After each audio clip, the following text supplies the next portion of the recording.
أعوذ بالله من الشيطان الرجيم. بسم الله الرحمن الرحيم. يا أيها المزمل قم الليل إلا قليلا نصفه أو انقص منه قليلا أو زد عليه ورتل القرآن ترتيلا إنا سنلقي عليك قولا ثقيلا إن ناشية الليل هي أشد وطئا وأقوم قيلا إن لك في النهار سبحا طويلا واذكر اسم ربك وتبتل إليه تبتيلا رب المشرق والمغرب لا إله إلا هو فاتخذه وكيلا واصبر على ما يقولون واهجرهم هجرا جميلا وذرني والمكذبين أولي النعمة ومهلهم قليلا إن لدينا أنكالا وجحيما وطعاما ذا غصة وعذابا أليما يوم ترجف الأرض والجبال وكانت الجبال كثيبا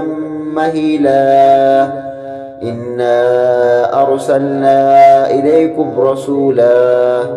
شاهدا عليكم كما أرسلنا إلى فرعون رسولا فعصى فرعون الرسول فأخذناه أخذا وبيلا فكيف تتقون إن كفرتم يوما يجعل الولدان شيبا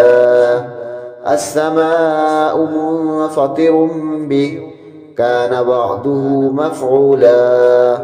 إن هذه تذكرة فمن شاء اتخذ إلى ربه سبيلا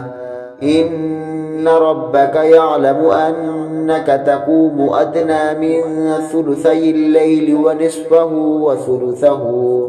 وثلثه وطائفة من الذين معك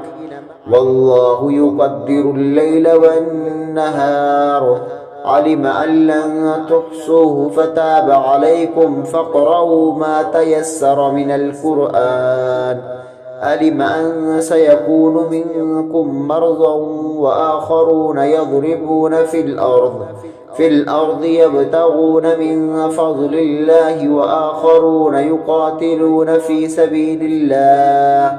فاقرؤوا ما تيسر منه وأقيموا الصلاة وآتوا الزكاة وأقرضوا الله قرضا حسنا وما تقدموا لأنفسكم من خير تجدوه عند الله هو خيرا